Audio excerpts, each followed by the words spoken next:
record the spoken word introduction to the podcast. Still? Yeah, it's only a few lines, but I'm having anxiety about it. Do you know what it is? Yeah, it goes... It's good, so you don't have to write it. Oh, yeah, let me hear it. It goes, and the podcast begins with a shoehorned reference to Columbia House Party. That's it? And the podcast begins with a shoehorned reference to Columbia House Party. Jake, what's up, man? That was fun. Yeah. When was the last time you did that much voice acting? I had an audition today for a commercial that was one line, so a long time ago. Damn. How'd that go? I don't know. It was one line, but I think it was okay. That was the most voice acting I've done in like months. Do you want to give us the line? Do you want to workshop it? I know it's after the fact, so it won't help, but I don't know. We could. I'm not saying this to be shitty. I genuinely don't know if I'm allowed. Oh, okay. Wow. I would otherwise. No, it's fine, man. It's we'll all, when we hear your voice on the next like herpes ad or whatever Joey Tribbiani thing happens. It's not that interesting. Friends, I don't know. It's not that interesting. Maybe I'll get it and you'll know. But maybe not. That's the hope. You will get it. I'm sure you killed it, man. I probably won't, but we'll see. I mean, more than I killed our intro. It's I certainly a better voice actor than me. I enjoyed it. All right, guys.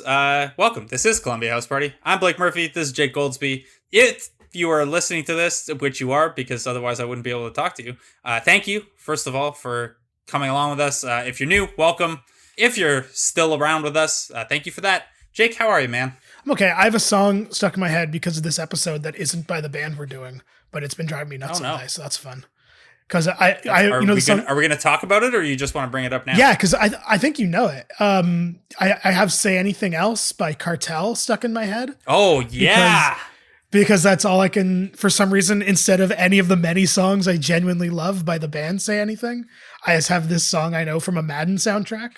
Yeah, I listened to Chroma, which is my favorite Cartel album, and an album that I think we briefly talked about this with Taylor Markarian in the All American Rejects episode. It is it's very good, and it's one of the ones looking back on that era that I'm surprised didn't get bigger. Really good. Also, yeah, I can already promise you that Cartel will not be the only band from that era that we talked about with Taylor that will get brought up at some point in this podcast. I will not stop. You already know who, but I'll save it. I'll pocket it for now. Say Anything Else by Cartel. Great song, though. Chroma's awesome. Yeah, really good song. Great chorus. Yeah. Unfortunately, we're not segueing into our Cartel episode. Surprise! In retrospect, it would have been a really good transition out of this one. That's true, but we could have done Chroma. We're dumb. And so we get our boomboxes held high. We dust off our best John Cusack charm. And we dive into the pop-punk equivalent of a tongue-in-cheek rom-com. Jake, what do you have for us today?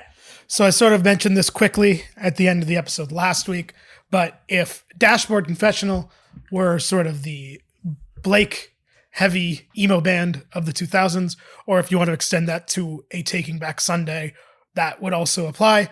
The maybe not as much overlap as sometimes, but my big mid-2000s emo album that I think is still my favorite.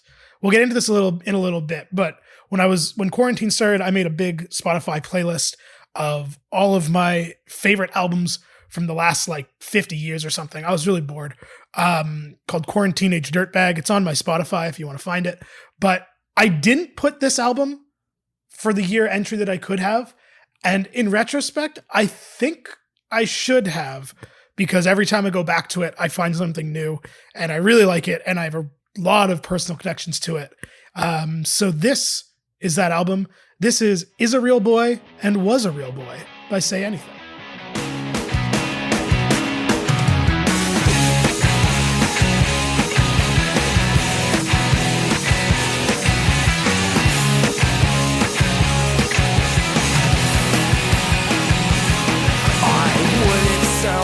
Belts to industry, so they carted me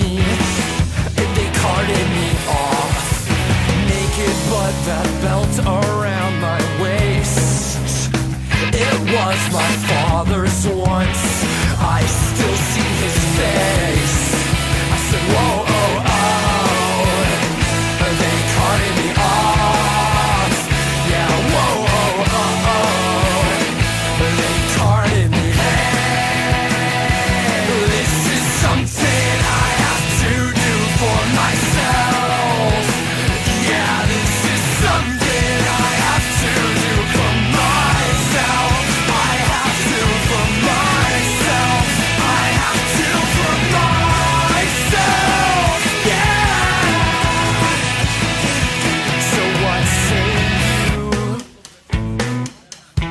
and all your friends.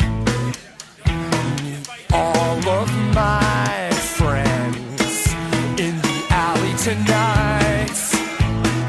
Yeah, what say you? And all your friends. Step up to my friends in the alley tonight.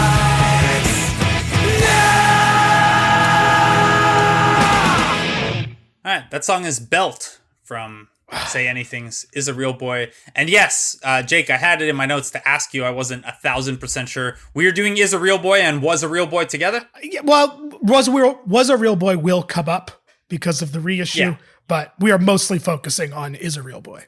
All right. At this part of the podcast, we usually tell you why we wanted to do it. Say Anything hold a bit of a weird place, in my opinion, because despite being like a clear product of the pop punk boom, with lyrics that are made possible kind of by the emo explosion and you know, taking that sarcastic pop punk tilt to another level, they do come off and like stand out, looking back and with their current stuff, as like fairly original. Like you can tell immediately that a Say Anything song is Say Anything. And then, you know, as I mentioned before, they're also interesting because they've lasted 2 decades despite this insane amount of turnover and only like middle tier commercial performance. Yeah, they're fun. This is going to be a good episode. This is going to be a weird episode. Jake, why did you want to do Say Anything? I think because, like I said, this is sort of, everyone has their mid 2000s emo band. If you are in our generation, and Say Anything, or at least Say Anything for this album and this reissue EP, were mine. I also kind of a weird relationship with them in the sense that I love this album so much and the rest of their discography doesn't do a ton for me, but I do like the fact that it's always ambitious and always weird and always trying things that the genre didn't necessarily try, which I think is one of the reasons I liked them back in the day, because as I've said before about how I was sort of afraid or embarrassed of liking the emo pop punks or whatever, Say Anything kind of allowed me to have my cake and eat it too, I think, a little bit, because they were a little rockier, a little weirder, a little more sarcastic, definitely a lot more references to going to shul, which I appreciate. And that, so I sort of felt like they were mine a little bit in 2005, 2006. So I think that's why I wanted to do this one. Yeah, I also, you know, this album is like, it stood out to me as the easy one to pick. In defense of the genre would have been possibly a good one too, but that's already what this entire podcast is. It's just in defense of the genre. So that album also requires like 3 episodes. Yeah, I mean, this one almost did too. Yeah, this one is 21 songs and 86 minutes. Fair point. Of course, your mid-2000s emo album is the one that has no song like shorter than 4 minutes and is 20 tracks long. In my defense, Is a Real Boy is only like 54 minutes long. It's only when so, you know, it's a quick one. Yeah, it's only the reissues with sides E and F of the album that get you too long. All right, guys, we're going to dive into Is a Real Boy and Was a Real Boy by Say Anything after this.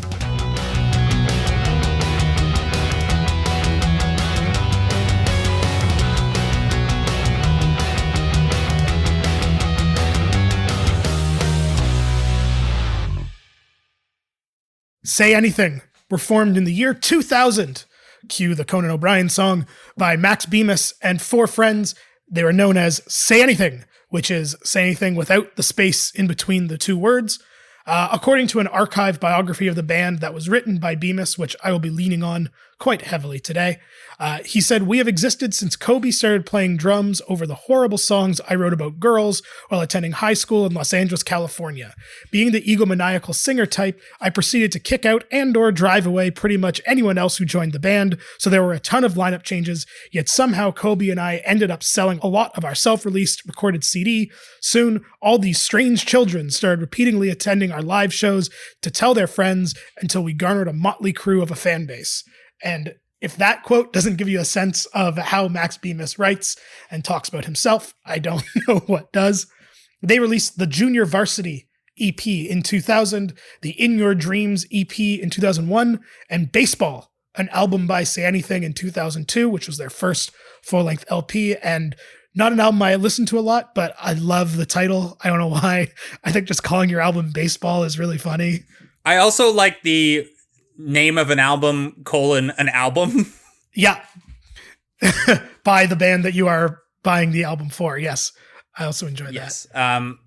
Do you think, and I don't mean to put you on the spot, this is strictly you guessing here, not asking you to report, that Modern Baseball named themselves having appreciated Say Anything's album title Baseball, and they were like, you know what, but we're going to modernize it? That I don't know, but I won't lie. When I first heard of Modern Baseball, that was where my mind went. Yeah, me too. It's not the case. Modern Baseball got their name off of like some book they saw, unfortunately. It would have been a nice Say Anything shout out, though. Say Anything, by the way, is, I believe Max has admitted it's a shout out to the Cusack movie in the past. Oh, has he actually admitted that? I believe so, yeah. I mean, I feel like there's a lot of Lloyd Dobler, Max Bemis crossover throughout his career. So, yeah, that's fair. In 2002, upon the release of Baseball, they changed their name to Say Anything as two words, as known today. And speaking of good titles, released the Menorah Majora EP online, which I can't say without laughing. Baseball and the EP sort of took off, as Bemis said, amongst sort of the underground emo crowd, which caused a major bidding war for their services.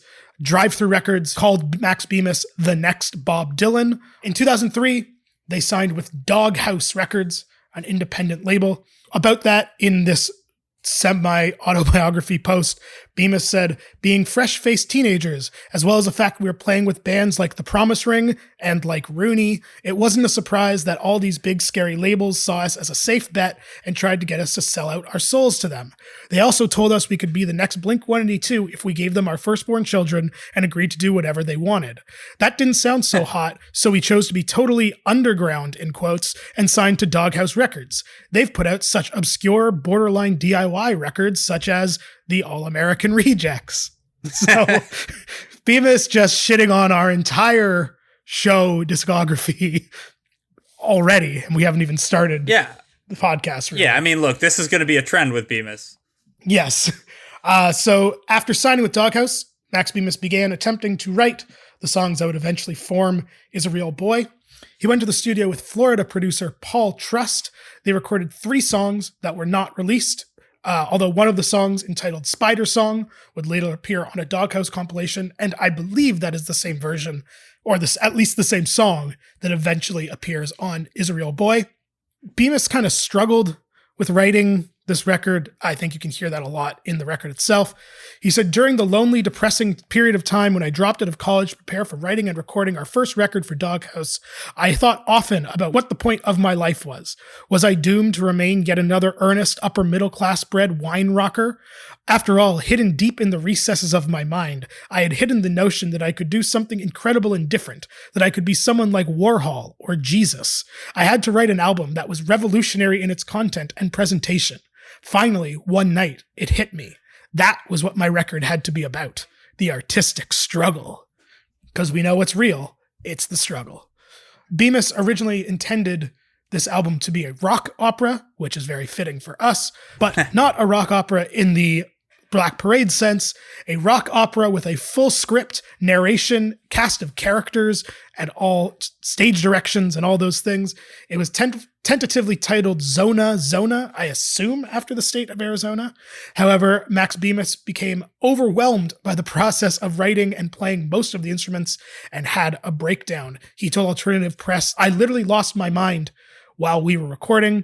The breakdown was precipitated by a mockumentary discussed by Bemis and their producer, Tim O'Hare. Bemis's condition led him to believe that he was being secretly filmed for the mockumentary. The situation culminated in him walking the streets of Brooklyn, thinking he was being filmed while encountering friends who were actually strangers. Now, sorry, can I just jump in there? He has since been diagnosed with bipolar, right? I believe so, yes. I believe has had a few incidents and episodes as well, but I believe he's in a good place and doing well now from what I've read, which is good to hear because there's some scary stuff for him, I think, especially around this time. Yeah, and I'd imagine there's a ton of pressure that doesn't sit well with, I mean, any mental health issues, but yeah, in particularly that. So that's Yeah. yeah, I know he's been open about like self-medicating a lot too. Yeah. So yeah, tough. I'm glad he's doing better. Yeah, and I feel like he was a big self-pressure guy as well. So Yeah, it certainly seems that way from quotes from him. Of the since abandoned rock opera, he said the plot centered around a neurotic collegiate punk rocker based on myself, who is imbued with a strange power that causes his inner thoughts to burst out of his mouth uncontrollably, backed by full instrumentation. He becomes the unwilling superhero of all things rock. However, the process playing all the instruments, except for drums, and singing all day turned into such an intense, draining process that I ended up wandering the streets of Brooklyn in a psychotic daze and getting thrown into the loony bin for 2 weeks. Needless to say, that sucked, so we parted with the idea of the plot portion of the record. And I have to say, obviously, his mental health takes precedence over anything and his safety, but that idea for a record sounds fucking awesome, and I kind of wish we had gotten to hear it. But well, that, Jake, you should then Blake. check out the comic series Polarity, which is a comic series Bemis has written about a bipolar superhero that sounds fairly similar. Well, there you go. See, I told you your notes were better than mine. They then scrapped the concept and decided to make a more straightforward album, which is the album we know today. However, Bemis retained This is a straightforward album? I mean, comparatively to a rock opera with stage direction. Yeah, sure, I guess. Yeah, I mean, comparatively, but compared to anything else, it's not. But all right. Sorry. In 2011, looking back on the album and talking to Alternative Press, he said there is a healthy mix of anthemic quality and then the quirky, odd, neurotic music that's more of an offshoot of Queen or the Beatles or the Stones, that kind of an influence versus Foo Fighters and more anthemic, big rock and roll, which I don't know if I agree with, considering all the gang vocals and sing-alongs on this record, but I kind of see where he meant, and I can see what he's going for with that. The album was produced by Tim O'Hare, as well as Bemis, and the album became, to quote Max Bemis, slathered in scene hype, not so ironically the very thing the album parodies. Looking back on the record in a Rank Your Records column with Vice in 2014, he ranked Israel Boy as his favorite Say Anything record, but did say he's uncomfortable listening to it today because he hates his voice listening to it back. He said, I think it's great for what it is, but I can't listen to it now because it was over 10 years ago, and I remember being so perfectionist about it that I would not even do less than 4 takes for each vocal part. I would sit there with the producer, and we would just take everything apart. I needed it to be just perfect, or what I thought was perfect at the time. That sounds exhausting. Yeah. It was released for the first time on Doghouse Records in 2004. It sold 20,000 copies independently, and once again, the band became a target of a major label bidding war. They would then sign with J Records to reissue the album in 2006, along with a second disc of songs called Was a Real Boy, which became sort of, I think, how the record is most widely known. About signing with a big label like J Records, Max Bemis said, we and J Records decided to partner up to see just how many kids we could turn on to this self-deprecating mess of an album. My main motivation was to further my idea that no mainstream music fan is worth less than somebody who reads about our band on Buddyhead or some live journal. I am prepared for the chance of sell out, and more than willing to literally spit back in the face of anyone who would desert me because I signed to a major label. My music is not something to be owned by a core audience. It is made to be appreciated universally. It's something to hear him say that, given like what the tone of the actual album is and what the lyrical content is. Yeah, like it certainly seems like a change of heart from the time he was writing Is a Real Boy to the time they signed on with that label, because so much of the album is like kind of turning the finger against the industry and a lot of that stuff. Yeah, he certainly seems like a guy, especially at this time, and also in defense of the genre as well, who very much wants his music to be heard by as many people as possible, while also hating the vehicles that allow that to happen, which I understand and I don't begrudge him for, but an interesting dichotomy, to use a fancy word. When the album was re-released in 2006, it spawned the band's first hit and first legitimate single, which in very say anything fashion, Max Bemis called an intense and oddly uplifting rocker about a relationship torn by the Holocaust. It was a semi-autobiographical song as it tells the story of Bemis's grandparents, both of whom were Holocaust survivors. That song is, of course, Alive with the Glory of Love.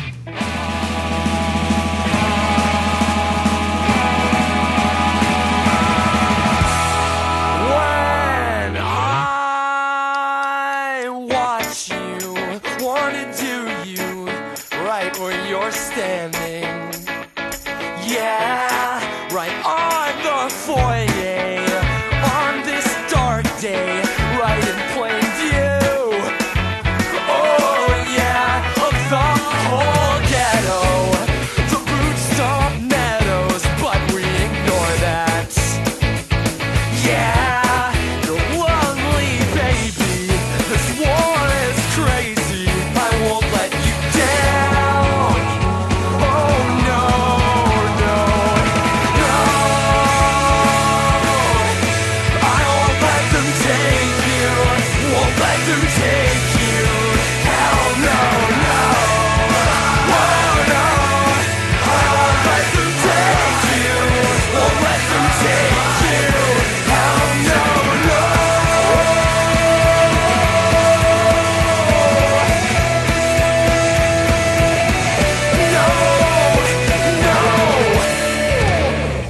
Now you might think building your first single around a song about the Holocaust is a bizarre choice, but as you mentioned earlier, this is also a band that had the EP Menorah Majora and an album called Hebrews, so not exactly surprising. Also, you know, when you get beneath the it's about the Holocaust level, it's about his grandparents who survived the Holocaust, and it's a very nice song through that lens. Yeah, and I have to say, like, I am not a religious person, nor even a practicing person, but I definitely found when I was younger, maybe unconsciously and more so in retrospect now, there was something, I think, to being like 16, 17 and hearing an emo band sing so, not even frankly, at least not till later, I guess, but about sort of things that I grew up hearing a lot about and have family involved in, if we're talking the Holocaust, and even just his like passing references to Shul in Wow, I Can Get Sexual Too. There is it wasn't something, unless I was listening to different stuff, but it wasn't something I feel like I really ever heard when I was younger. And I do think it drew me to him or related to him, even if it was just on an unconscious level. Yeah, I mean, for me, obviously, there's none of that. You know, I'm a Gentile and I grew up in an area with a very, very small, if any, Jewish population. Now, looking back on it, I find it immensely interesting. And like, I never caught that necessarily listening to it when I was younger. But yeah, it's cool. And it's, you know, it actually digging in on the actual meaning of the song reminded me of a play I saw once called Bad Jews, which, I haven't heard of that one. We all have different ways to honor our families and our histories and our legacies, and in this case, and in the case of that play, religions. You know, Jake, the character you portrayed in Bad Jews, went one way with it, and Max Bemis went this way. I tend to agree more with Max Bemis's, but yeah, you know, I think I do too. That's the primary discussion point coming out of Bad Jews. Bemis told Alt Press about Alive with the Glory of Love. I thought about what it would be like to be in love and separated from the person you love, because these times are just as dire in a way. Anything can happen in a war and terrorist attacks and cynicism and all these actors who oppose love, which definitely sounds like a post 9/11 emo quote of the time, for better and for worse. This song was a pretty big success in the underground emo scene, and especially as looking back on it today. In a top 100 emo songs of all time article for Vulture, Ian Cohen named this as the 59th greatest emo song of all time. I'm sure we could do an entire episode on that top 100 ranking, but if anyone is curious, Never Meant by American Football was number 1. Ian Cohen said that while Neutral Milk Hotels in the Aeroplane Over the Sea constructed something similar as a naive and illogical fever dream divorced from the space-time continuum, Max Bemis considered the experience of his Holocaust survivor grandparents while writing Alive with the Glory of Love, and visualized how the primal, procreative urge can still thrive when dead bodies are piling up by the thousands in front of you. He said, Is a Real Boy announces itself with a song of rebellion, but there were better ones to come when Bemis and his mates shout Treblinka is alive with the glory of love. In the face of certain death, he makes the unthinkable truly believable, which I actually really like as a comment about this song. Yeah, it's also, I find this song stands out from, like, in contrast to the rest of the album, where, like, Bemis is so weird lyrically and like you said, spends a lot of the time poking fun at the genre, and like it's clear he's like irony poisoned at a Twitter level. But this song is like this one really highlights that underneath some of that sarcasm and cynicism is like a really effective and creative songwriter, and it's, you know, that's a really hard song to write, I would imagine, even if it's like immensely personal to you and your family, and like to do so creatively and so effectively, not just in a song that was well written, but a song that's also has a popularity to it, is you know, Bemis is nothing if not creative and willing to try different things, and it really, you know, that's the probably the hardest type of song to do that with, and he pretty much nails it there. Yeah, and I also think that it's like, I don't love this term, but I'm going to use it anyway. It's kind of like a perfect miracle of a song in a lot of ways. Because if you look at the subject matter, the lyricism in it, the fact that it's kind of just an accessible sing-along rock song, but like the chorus is so simple yet so perfect, it definitely belongs on that top 100 list. And it really is like this weird collection of things that maybe shouldn't work together, but do, which I also think could describe this album as a whole. Yeah, there's a lot of different things, which is, you know, I think, are we pivoting to the rest of the album now? Can I take us there? Yeah, go for it. Yeah, and I think the rest of the album is just like you said, it's a lot of things, a lot of different things working together well. And I feel like even though this is like very much a pop punk / emo record, there are like 8 different genres that show up on this album. Like, I know I won't jump ahead to one of the songs I know you want to talk about, but like Yellow Cat / Red Cat is a cat named Virtuti on Adderall. And then you have Spider Song, which is basically a grunge song. And then you have, you know, If I Can Take Us to an Orgy of Critics at this point, like that's a hardcore song. They're all over the place, and it flows kind of abruptly at times, but it all fits together really well, which is, again, another difficult thing to do, and maybe is something where like I don't really remember what my initial opinions of Say Anything were, but like I'd imagine coming to it for the first time, they were probably a band that took some time to get into, or at least to like sit down with the whole album with, because it does kind of jump around like that sonically, and like especially relative to the rest of the genre. Yeah, and like I think when I was in high school, I was a big put albums on shuffle guy after I'd listened to them a few times. Ugh. But this one was always front to back.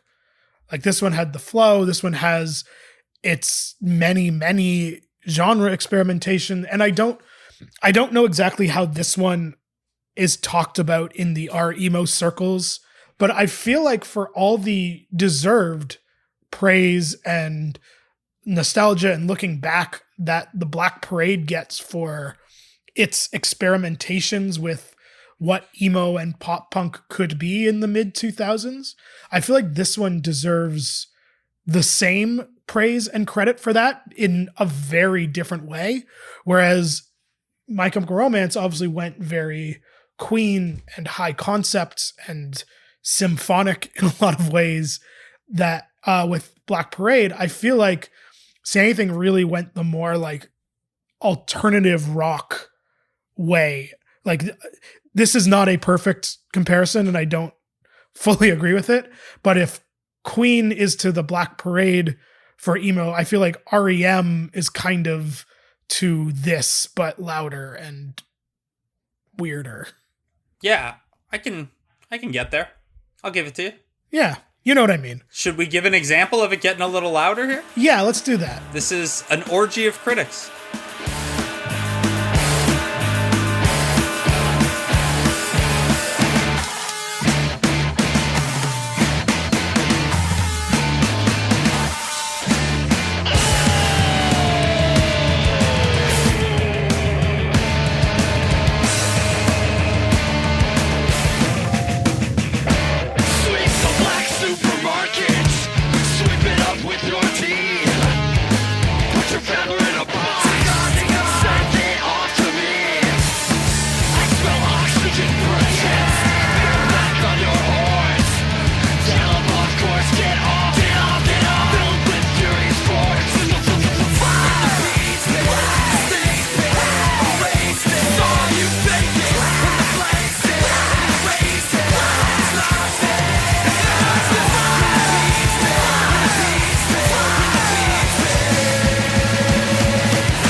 That was, I remember hearing that song for the first time I went through this album and not being really sure if like I had messed up and like the wrong track got onto the record or something. But well, also because like, you know, I mentioned some of the like different styles all over the first half of the album, and then where this one goes after this, like just makes Orgy of Critics stick out even more. Like the next two songs are the two most emo songs on the album, I think. Absolutely.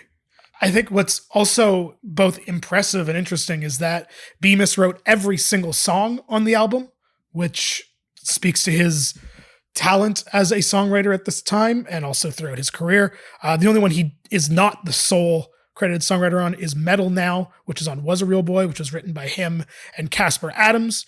To your point about the album going a little more typically emo, there's also a couple of acoustic-y, not quite dashboard sounding songs just because it's not really what he does, but I Want to Know Your Plans and A Walk Through Hell, I think spoke to, I don't know if it was how intentional this was or if they were just songs he wrote for the album, but they do seem to, that like young sceney crowd that he didn't really want to appeal to. I feel like those two songs, especially A Walk Through Hell, really sort of put him in that genre.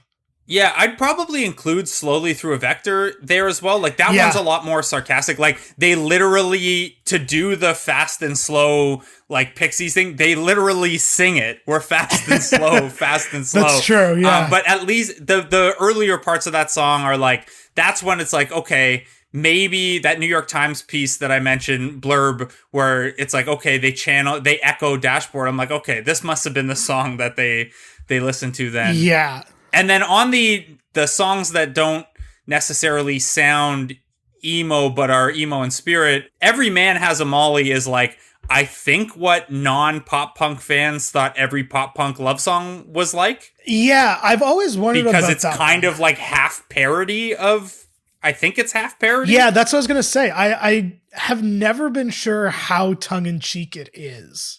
Right, and that makes it kind of tough to go back and listen to, because if we give Bemis the benefit of the doubt that he's poking fun at this style of song, which I think we can do because like the song is about a girl leaving him because of the content of his songs. So like, I feel like there's a thick layer of irony there.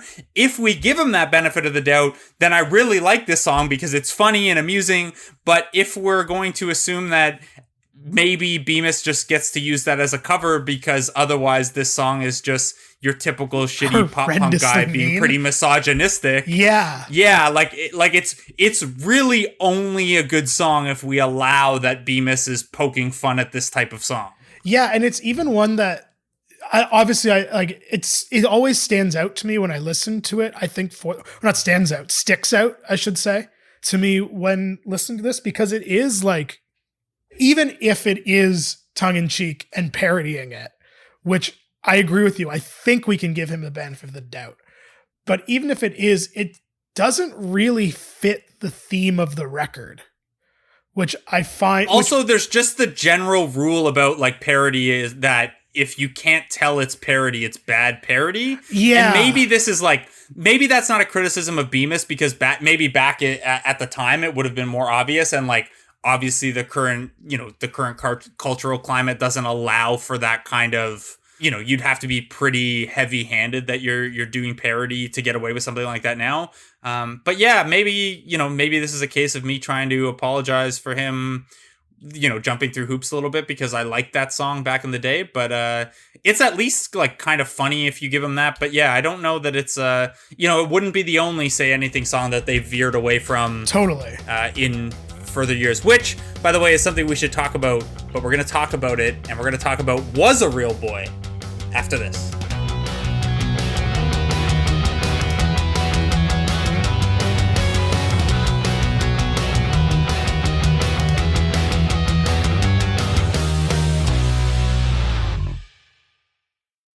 Jake, I just want you to know, before I kicked it to break there, I gave you finger guns with the after this. This is what you're missing with these remote recordings instead of being in the studio. I love it. After this with the finger guns. All right, before we took that break, I mentioned that there was another Say Anything song that they've kind of veered away from in recent years. Jake, give it to us. Yeah, so this would be the second single from the re-release, the only single, I believe, from Was a Real Boy. This one's got a white guy in the mid-2000s doing a rap music video, parody music video also, which awful hasn't aged particularly well. But Henry Winkler is in it, I think, pre the resurgence of Henry Winkler. So maybe we have Say Anything to thank for that. I mentioned this one a little bit earlier when talking about him casually referencing Shul. That song is Wow, I Can Get Sexual Too. However, we are not going to talk about the Was a Real Boy version of Wow, I Can Get Sexual Too, because as Blake correctly pointed out to me when we were prepping this album, there is a great, underlined great, mashup of Wow, I Can Get Sexual Too and Hotline Bling, which is a bunch of my worlds colliding for so many reasons. So this is the mashup of Wow, I Can Get Sexual Too and Hotline Bling. You used to call me on my. You used to. You used to call me on my cell phone. Late night when you need my love. Call me on my cell phone. Late night when you need my love. And I know when that hotline blink, like you only mean one thing. I know when that hotline blink, like you only mean one thing. If I die and go to hell real soon, it will appear to me as this room. And for eternity I'd lay in bed in my boxers, half stone, with a pillow under my head. I'd be chatting on the interweb. Maggots prey upon the living dead. I had no interest in the things she said. On the phone every day, I'll permanently hit the hay. That mashup comes via Captain Cuts. They're a DJ trio that has done, I mean, they're like a standard DJ trio, and their discography is, and production side stuff is very lengthy. You can Google them and surely you've heard some of their songs. But they've also done on SoundCloud twice 2 of these emo/hip hop mashup mixtapes, which I think, since you like this one, Jake, I want to force you to do a bonus episode on. I was going to say, it took us 40 episodes to get to Drake. Surprised it took this long. Yeah.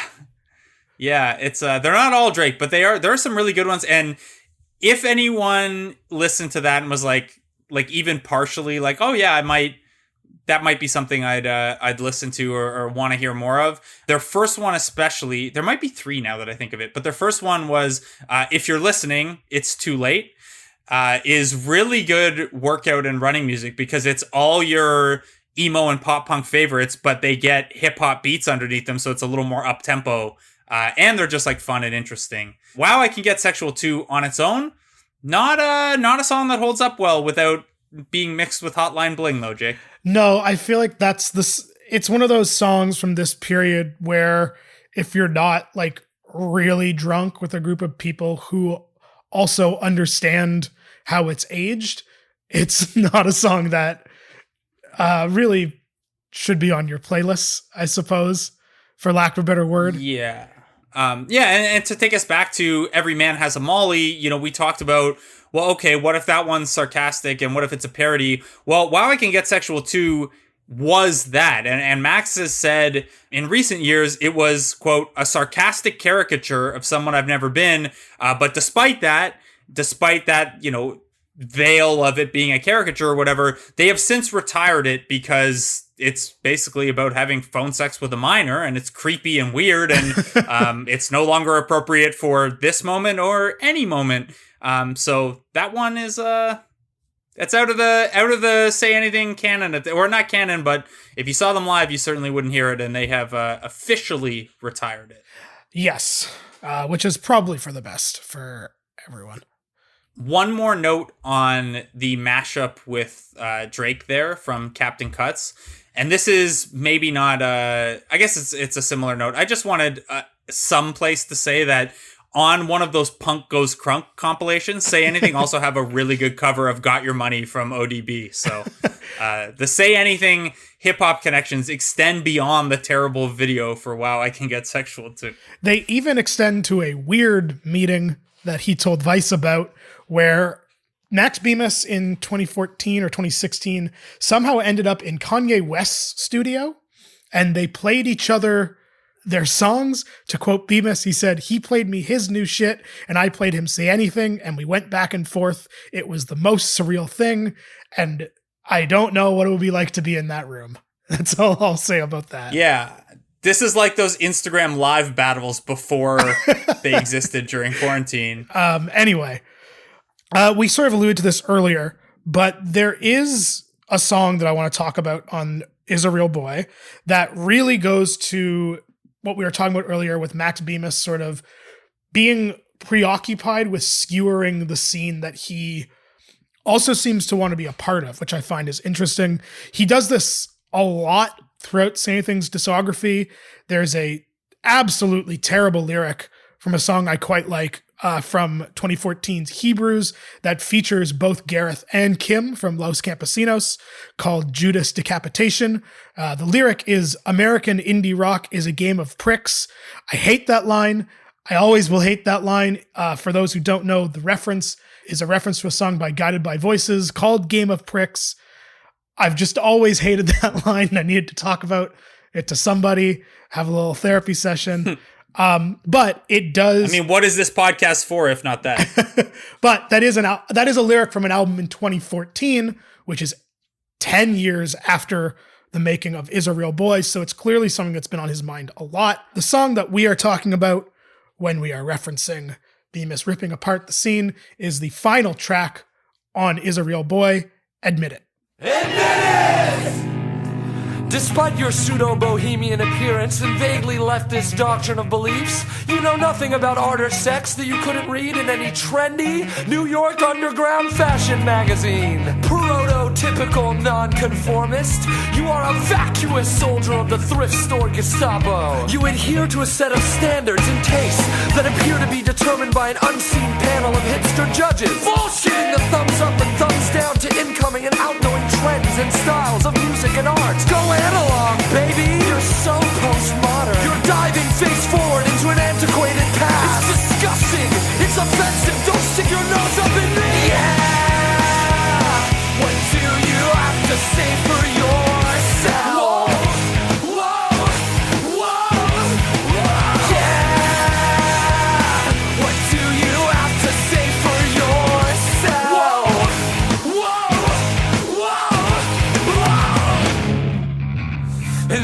done with this. I wanna taste the breeze of every great city. My car and my guitar, my car and my guitar. So you come to be made of these urges unfulfilled. Oh no, no, no, no, no. When I'm dead, I'll rest. When I'm dead, I'll rest. Lay still. When I'm dead, I'll rest.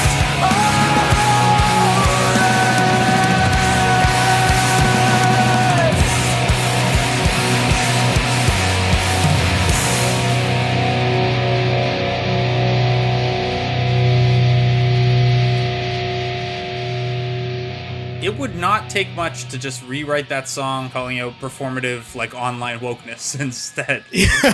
Yeah, and also like I find this song so interesting because if it came out today, I would fucking hate it. I would find it so obnoxious, but I love this song. And I don't know how much of that is colored by nostalgia. But I think it's a well-written song. I just think it's so in your face obnoxious, which I do think is intentional. Which again, though, like your intent does not necessarily make for a free pass. Like it's a pretty pretentious and up its own ass song. But I'm with you. I like it despite itself. Yeah. In that Rank Your Records column with Vice, Bemis said, "I love Admit It.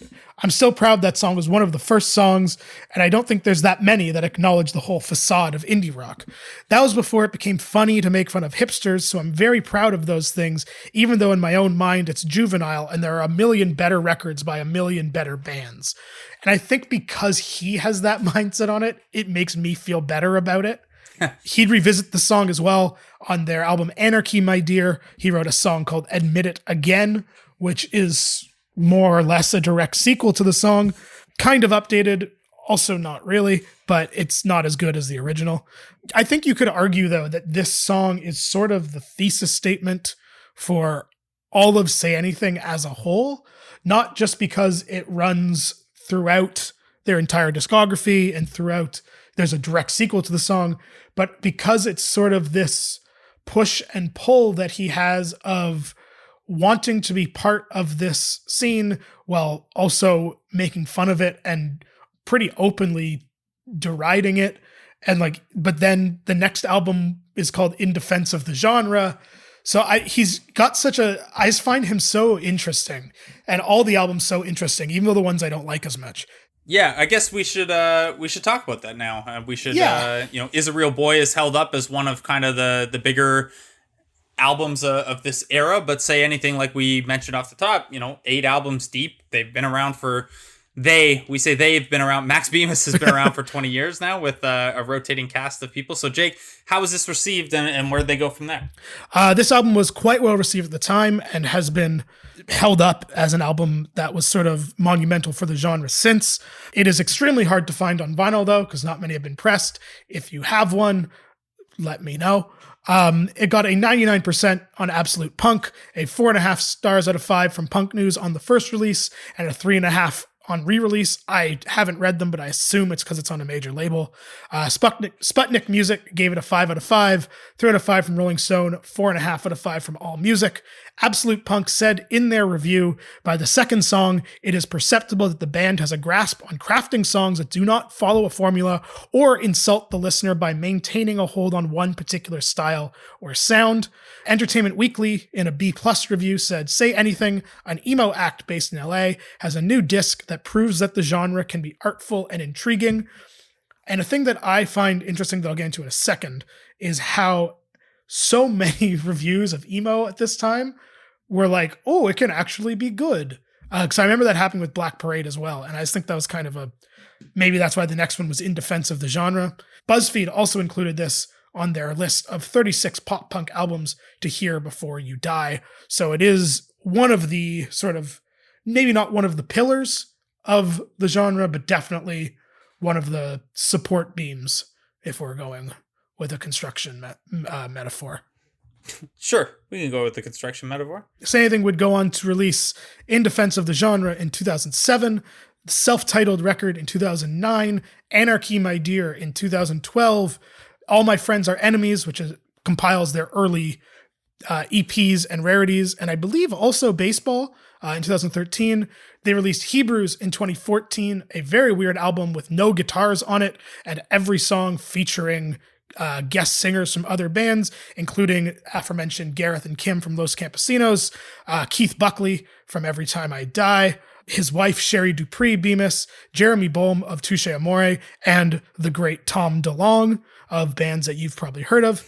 They released I Don't Think It Is in 2016, and then last year in 2019, he released Oliver Appropriate, which he considers to be a sequel to Is a Real Boy, or at least an album from the perspective of the same character that fronts Is a Real Boy. And after Oliver Appropriate, Bemis claims that Say Anything is over, at least for now.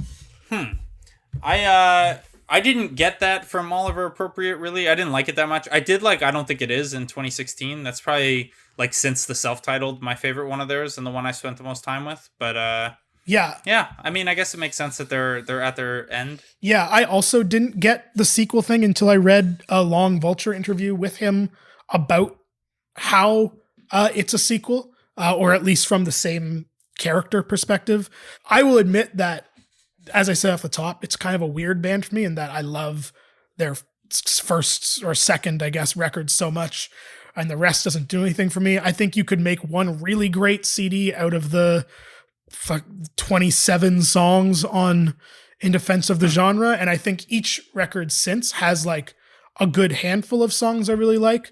I think Hebrews was a really interesting idea, but the thing I do like about him and his entire discography is how it's just a discography full of big swings, and they don't always connect, but I appreciate that he never sort of sat still and kind of just made Is a Real Boy for 20 years. Yeah, I mean, he's extremely creative. Jake, do you mind if I do a Max Bemis aside here for a second? Not at all. So, quick question for you. Okay. Have you ever checked out the band Two Tongues? No. That sounds familiar, though. That is a Say Anything Saves the Day supergroup with both of them singing. Really? That I didn't know existed until I was prepping for this podcast. That's kind of interesting because he quotes Through Being Cool a lot as an early influence on Say Anything. And I believe Chris Conley actually is one of the guests on Hebrews. Not only is Chris Conley one of the guests on Hebrews, Max Bemis has quite the resume guesting on other people's songs. And this is where I want to go with this. On a song we will probably listen to on an episode one day. Bemis features on Ready by The Starting Line. He also has done vocals on 2 Motion City soundtrack songs. And and I pulled this ahead earlier, but I had it in my notes here too, that not only has he written Polarity about a bipolar superhero, he's also done some writing for Marvel. So that creativity, first of all, his vocal ability is getting used by his peers. And then that creativity and writing ability extending into the comic world. Not unlike Gerard Way. Yeah, I think the vocal note, I think, is really interesting too, because I think you're right.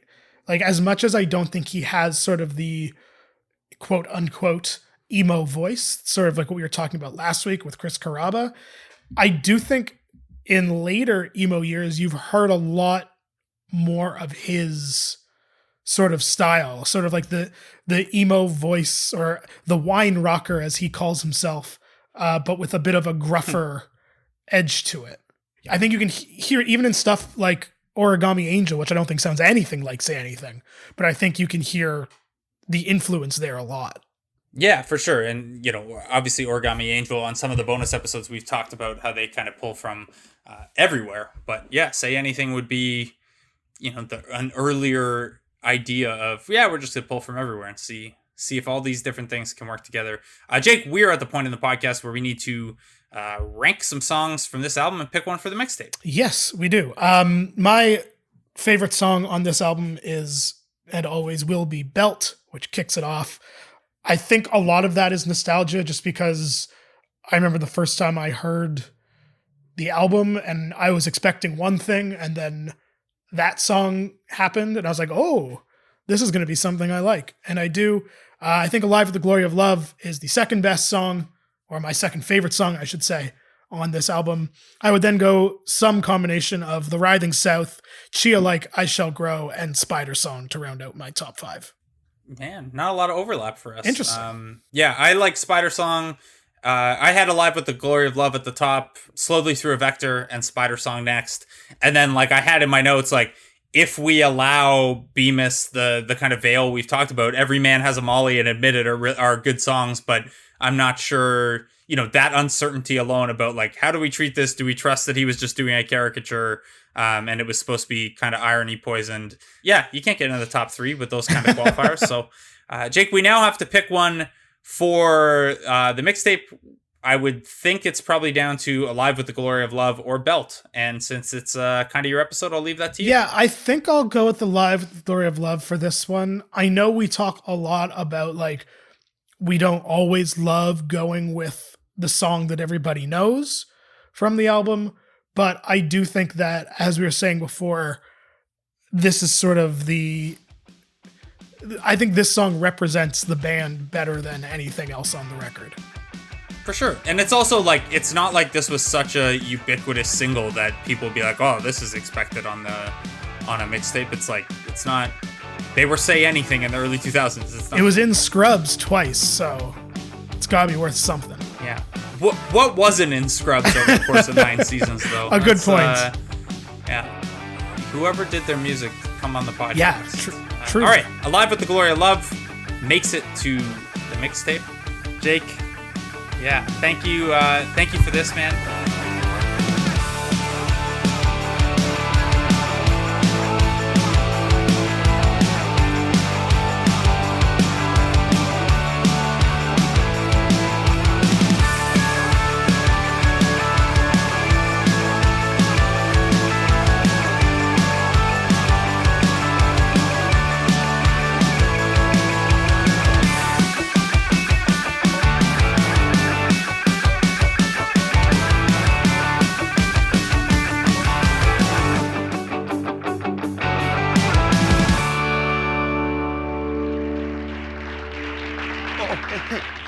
Please try the fish.